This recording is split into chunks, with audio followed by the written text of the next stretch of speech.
Ici, c'est mon QG de rencontre. C'est ici que je donne au rendez-vous aux hommes mythiques. Mighty, M-I-I-T-I-C sur Internet. Je me souviens d'un Nicolas, il se faisait appeler. Parce que sensément, il aimait le jardinage. Cherche rose, charnue et épanouie. Pour binage et arrosage intensif.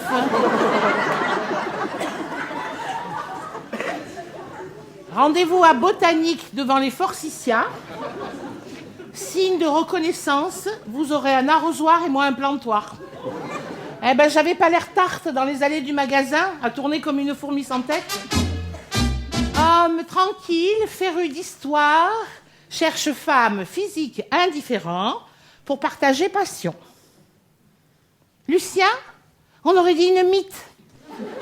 Tout blanc, avec des petits yeux étonnés de mythe qu'on vient de réveiller en fermant un vieux tiroir d'un coup. Flac.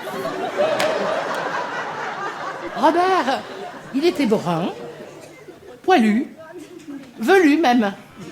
On aurait dit un singe. Des poils, il en avait même sur les épaules. Tellement long qu'il s'entortillait dans sa gourmette. Et quand il transpirait, ça descendait en petites gouttelettes tout le long. Quelle heure il est ? Ah, il devrait pas tarder. Ah, les choses sérieuses commencent, le voilà, le voilà. Enfin, si c'est lui. Il est sourd ou quoi ? C'est moi ! Et qu'est-ce qu'il fait ? Il s'en va ? C'est moi ! C'est moi ! Je suis là !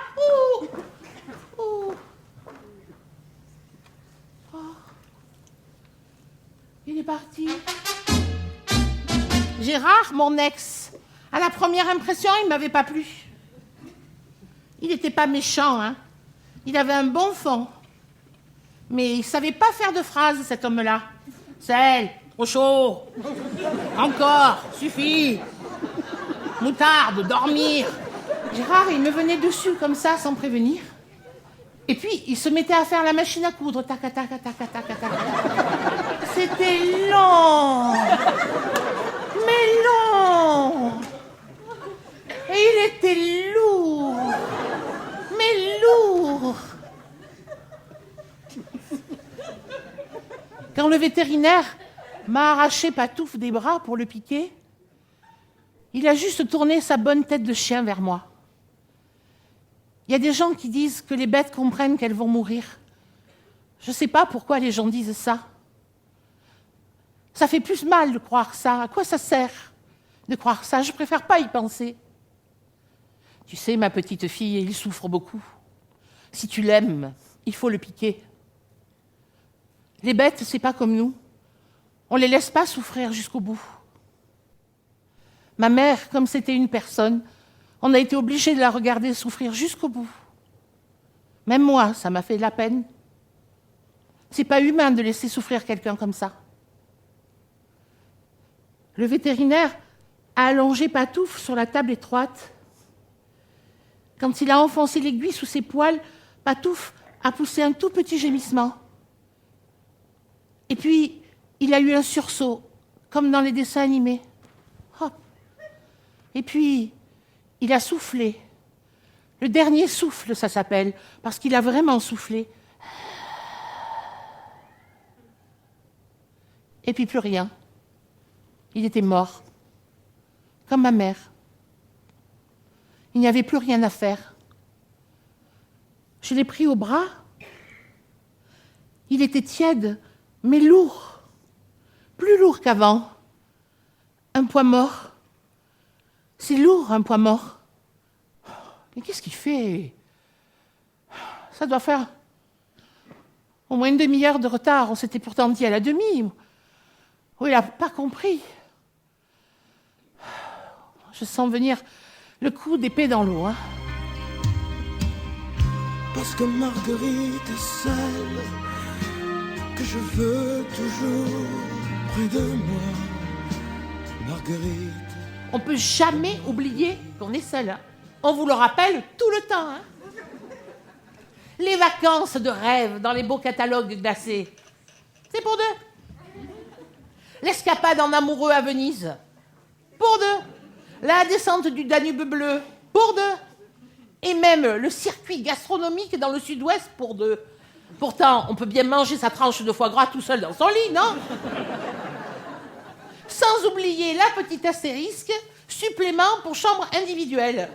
Tu es seul, tu payes en plus. Les hommes préfèrent toujours les plus jeunes. Et le pire, c'est qu'ils trouvent.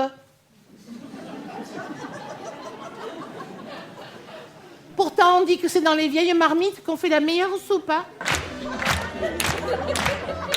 Homme, belle maturité, comprendre Dieu, cherche jeune femme jolie, rare de voir vieille femme laide, ne se prenant pas la tête, ne leur prenant pas la tête, aimant la nature, plus économique que l'hôtel pour faire l'amour. Tu verras, avec moi, tu vas retrouver ton corps de 20 ans.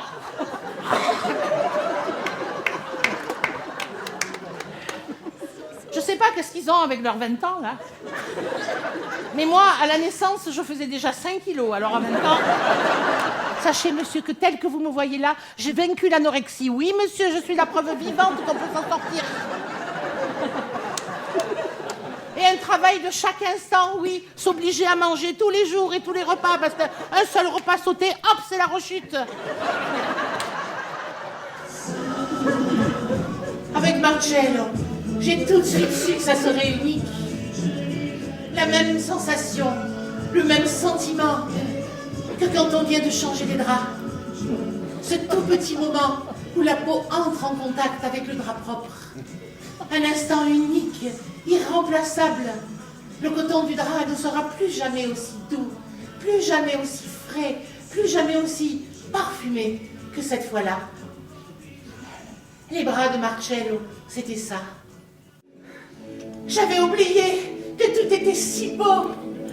Les rues si grandes, les maisons si grosses, le ciel si clair, et les feuilles dans les arbres, grandes ouvertes, comme des mains tendues. Faire l'amour, on appelle ça avoir un rapport. Et avec Marcello, c'était ça. On se rapprochait, on ne pouvait pas être plus proche. Et quand il m'embrassait, la peau de ses lèvres se fondait à la mienne, comme quand on passe une pommade au roulure. Bon, là c'est sûr, il viendra pas.